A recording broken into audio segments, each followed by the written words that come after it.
दोस्तों, मैं मनोज कुमार आपके अपना एसडी मैथ क्लास में आपका स्वागत करता हूं। चलिए चलते हैं अपने पॉइंट की ओर। जैसे कि आज हम लोग पढ़ने वाले हैं औसत, नहीं कि एवरेज। ज़्यादातर आपका जो होगा रेलवे में, आरआरबी रेलवे या एनटीपीसी में ज़्यादातर आपका एवरेज से क्वेश्चन 1 या 2 क्वेश्चन देखने के लिए मिलते हैं। इस कारण से आपको जो इसमें बताया जाएगा पूरा बेसिकली बताया जाएगा, जो कि आपको ध्यान से देखिएगा, कहीं भी कोई प्रॉब्लम नहीं होगा। आज महायुद्ध है आपका एग्ज़ाम का, इसमें आपको जो बेसिकली जो पढ़े हैं वही आपको ज़्यादा अट्रैक्ट करेगा। तो इसी कारण औसत को हम बिल्कुल ही नीचे से लेके चल रहे हैं। तब ध्यान से देखिए, अगर आप नहीं समझ पाते हैं तो हमारी कमेंट बॉक्स में देखिए, भेजिएगा वो क्या आप नहीं समझ पा रहे हैं। चलिए ठीक है, बिना समय गंवाए चलते अपने पॉइंट की ओर। तो चलिए, आप जैसे कि अब देखने हैं कि हम औसत पढ़ने वाले हैं। आज के टॉपिक जो है औसत पे है। औसत होता कैसे है, देखिए आपको हम क्वेश्चन के माध्यम से समझाने का कोशिश करते हैं कि किस अनुसार से आप औसत के क्वेश्चन को आप डील कर सकते हैं। जैसे हम एक क्वेश्चन आपके सामने लेते हैं कि आपको दिया हुआ एक क्वेश्चन है कि 0.675 का औसत क्या होगा। देखिए क्वेश्चन आपको दे दिया है कि 0.675 का औसत आपका क्या होने वाला है, आपको ये बताना है। तो देखिए औसत में जनरली होता क्या है, औसत में आपको जनरली करेंगे क्या, सभी जितना संख्या है सभी को आप ऐड कर दीजिए और जितना संख्या है उससे भागा दे दीजिए। देखिए जैसे करते हैं हम, तो औसत जनरली निकालेंगे कैसे, औसत कैसे निकालेंगे, जितना संख्या है यानी कि आपका 0 + 6 + 7 + 5, ये संख्या को हम ऐड कर देंगे और जितना संख्या है A 1 2 3 4 संख्या 4 से आप इसको डिवाइड कर दीजिए। तो आप लिख सकते हैं, देखिए 7 + 5 12 हो गया, 12 और 6 18, 18/4 लिख सकते हैं।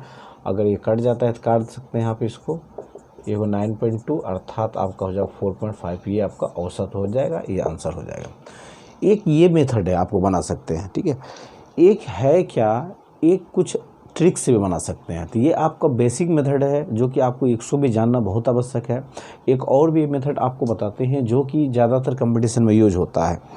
अगर देखिए, अगर आपको इस तरह हो, सम संख्या अगर हो, सम संख्या का जो औसत होता है, अगर मान के चलो संख्या जो अगर हो सम हो तो औसत जो होगा आपका, औसत जो होगा n+1 होगा, ठीक है।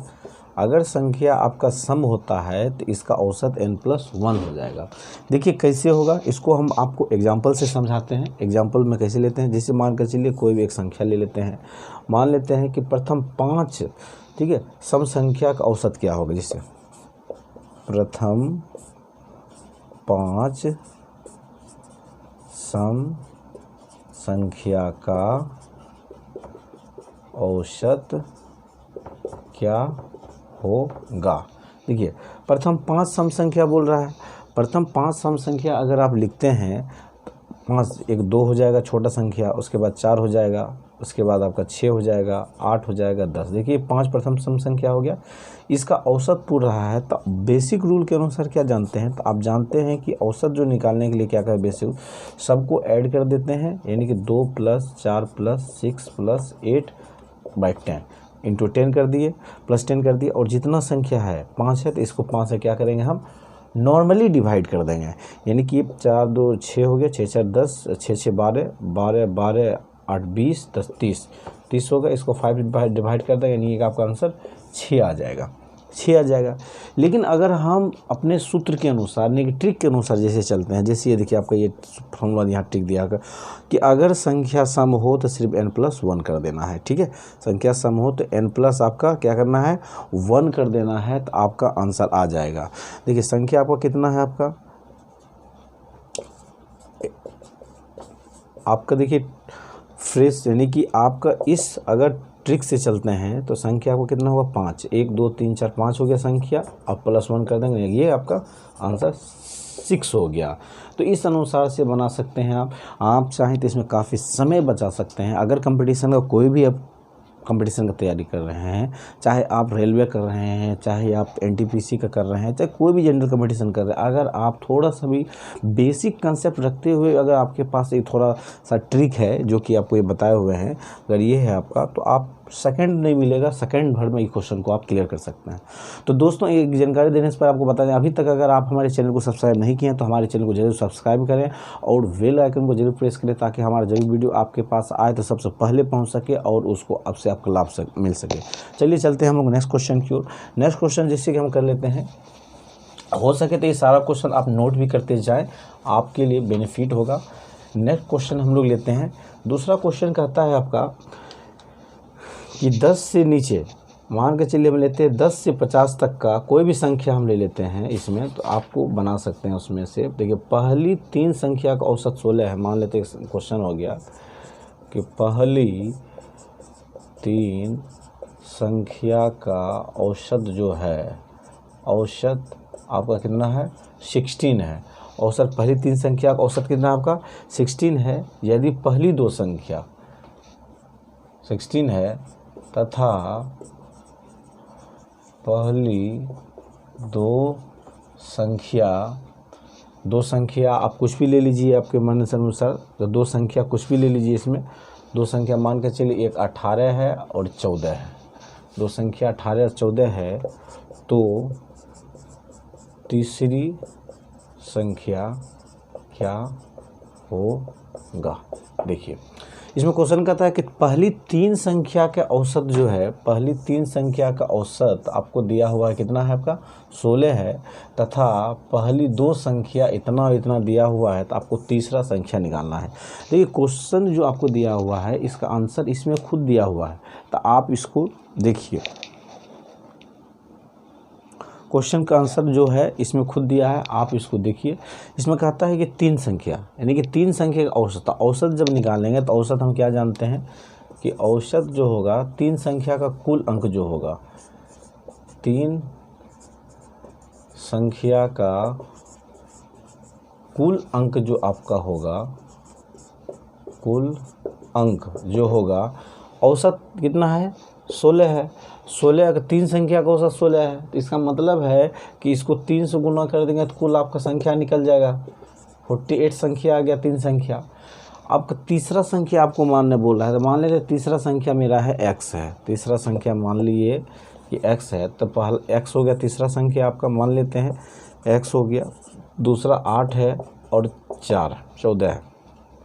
ये कुल योग इसका कितना है 48 है। क्यों 48 हुआ? क्योंकि आप जानते हैं कि तीनों संख्या की योग, यानी एक संख्या मान के चलिए आपका 18 हो गया, दूसरा संख्या 14 हो गया, तीसरा हम x माने हैं, सब बाय 3 औसत होता है। ये औसत आपको 16 दिया हुआ था, तो ये क्या होगा 3 इधर आ गया, यानी कि 8 + 14 + x इक्वल टू ये हो जाएगा 48 हो गया। अभी दोनों को अब ऐड कर दीजिए, दोनों को ऐड कर दीजिए 14, तो ये हो जाएगा 8 और 4 12, 12 को 2 1 बच गया, और ये 32 हो गया प्लस x हो गया, ये 48 हो गया। तो ये 32 का हम अपोजिट साइड ले जाएंगे तो आपका 48 में माइनस हो जाएगा, माइनस हो, यानी कि आपका बच गया 16, यानी कि तीसरा संख्या आपको कितना निकला 60 निकला। तो इस अनुसार से इस क्वेश्चन को सारा कुछ सॉल्व कर सकते हैं आप क्वेश्चन को समझ के बनाइए। अगर नहीं समझ पाते हैं फिर कमेंट बॉक्स में ज़रूर भेजिए कि आपको क्या नहीं समझ में आया इसमें, ताकि मैं तो पूरा बेसिकली लेके चल रहा हूँ। चलिए नेक्स्ट क्वेश्चन की ओर देख लेते हैं। नेक्स्ट क्वेश्चन आपका है, कोई भी क्वेश्चन अगर ले लेते हैं हम यहाँ पे, देखिए एक क्वेश्चन ले लेते हैं आपका कि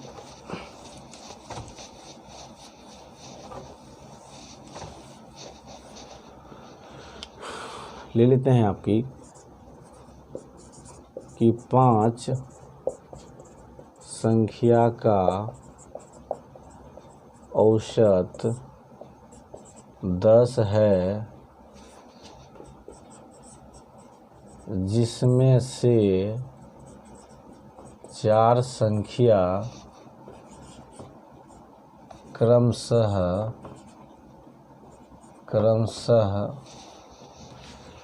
8 4 6 2 है, तो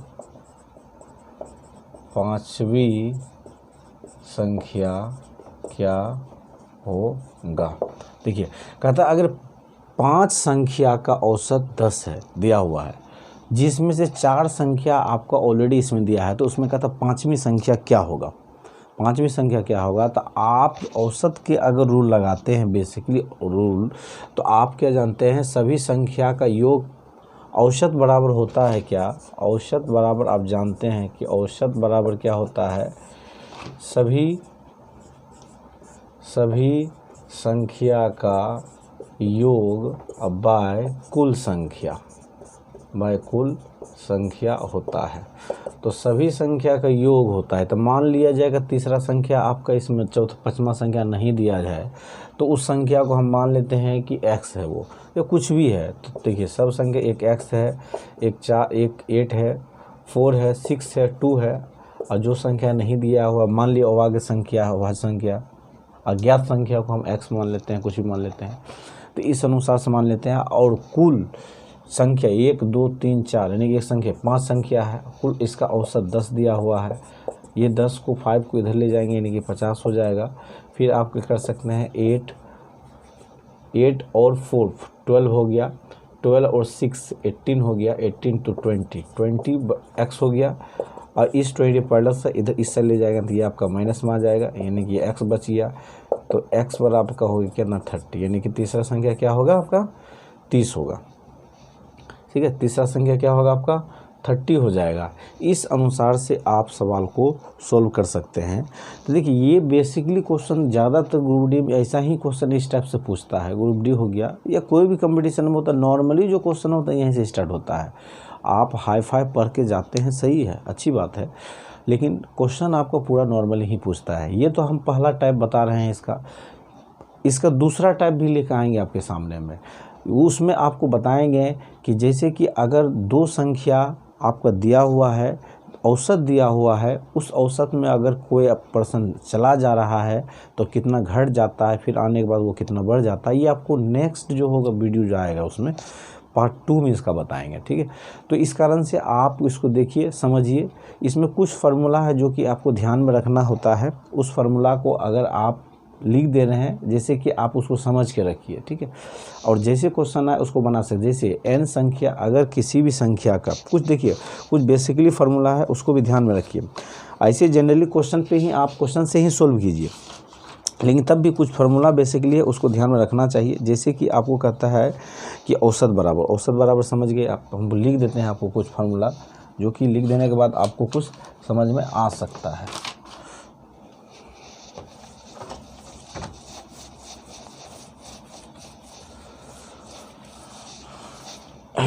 देखिए बेसिकली फार्मूला होता है औसत बराबर, अभी लिखिए आपको कि औसत का जो फार्मूला होता है आपका, औसत बराबर फार्मूला हो जाएगा कुल संख्या का योग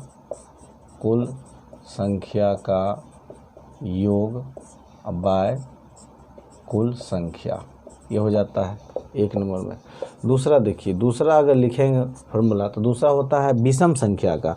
ठीक है, अगर मान के चलिए विषम संख्या आ गया, लगातार n पूर्णांक संख्या का औसत क्या होगा, लगातार n तक की लगातार, अगर ऐसा रहे क्वेश्चन, लगातार n पूर्णांक संख्या का औसत क्या होगा, लगातार n पूर्णांक संख्या का, लगातार n तक की पूर्णांक संख्या, लगातार n तक की पूर्णांक संख्या का औसत क्या होगा, औसत बराबर। देखिए लगातार n तक की पूर्णांक संख्या के औसत बराबर फार्मूला हो जाएगा n/2, ओनली n/2। तीसरा आपका देखिए, तीसरा आपका हो जाता है लगातार n सम संख्या का, लगातार n तक की सम संख्या का औसत बराबर n+1 हो जाएगा। लगातार n तक की सम संख्या औसत क्या हो जाएगा, n+1 हो जाएगा। इसी अनुसार से और भी कुछ फार्मूला है, उसको भी आप ध्यान में रख सकते हैं। ठीक है, लगातार n प्राकृतिक संख्या का औसत, लगातार n तक की सम संख्या का औसत बराबर आपका हो जाएगा इसमें, लगातार n तक की औसत संख्या का, लगातार n सम संख्या का औसत, लगातार n सम संख्या का औसत इतना हो जाएगा। और चौथा लगातार प्राकृत संख्या का योग बराबर, इसको भी याद रखें, n×n+1/2 होता है। ठीक है, तो ये कुछ बेसिकली फार्मूला है, इसको ध्यान में रखें। जैसे जैसे आगे बढ़ते जाएंगे और भी फार्मूला आपको देते जाएंगे और उस पर आपको ध्यान में रखते जाना है। इससे औसत से आपको झोला भर के आता है क्वेश्चन, इसी कारण से आपको इसको ध्यान से देखिए और समझिए इसको। ऐसा कोई भी क्वेश्चन आपके नहीं रहेगा इसमें कि आप वो नहीं समझे हैं या यहाँ हमारी फॉर्म पे आपको आए हैं तो आपको कुछ ना कुछ सीखने के लिए मिलेगा। आपको 100% मेरा दावा है कि आप अगर ध्यान से सीखें समझेंगे तो एक भी क्वेश्चन आपसे एग्ज़ाम में नहीं छूटेगा, क्योंकि हम अपने चैनल के माध्यम से आपको हर एक चैप्टर वाइज, जैसे कि मैथ का भी हर एक चैप्टर वाइज आपको करवाएंगे। आपका सिलेबस, आपका एग्ज़ाम आते आते सारा सिलेबस हम लोग ख़त्म कर देंगे, नहीं कंप्लीट करा देंगे। उसके बाद भी स्टैटिक जीके का अगर क्वेश्चन आ रहा है या साइंस का क्वेश्चन आ रहा है, जो भी इम्पोर्टेंस फैक्टर है, जैसे कि कोई मंदिर से क्वेश्चन पूछ दिया है अभी, जैसे कि आपका चंद्रयान से क्वेश्चन पूछ रहा है बहुत बार। उसके बाद अब देखिए भारत में प्रथम महिला पुरुष क्रिकेट, ये सब सारा सा क्वेश्चन जो पूछ रहा है, तो इस सारा क्वेश्चन का आपको जो सटीक जो निचोड़ होता है वो आपको बताने वाले हैं हम। और हर एक वीडियो में आपको हम इस तरह का कुछ ना कुछ चीज़ देते चले जाएंगे ताकि आपको उसका बेनिफिट मिल सके। तो दबा करके चैनल को सब्सक्राइब करें, और जब भी आपको किसी भी प्रकार से अगर लग रहा है कि इस टॉपिक पे सर बनाना है तो आप हमारे कमेंट में भेजिए, हम एक एक कमेंट को देखते हैं ताकि आपको रिप्लाई भी देने का कोशिश करेंगे। चलिए, वीडियो देखने के लिए आपका बहुत बहुत धन्यवाद।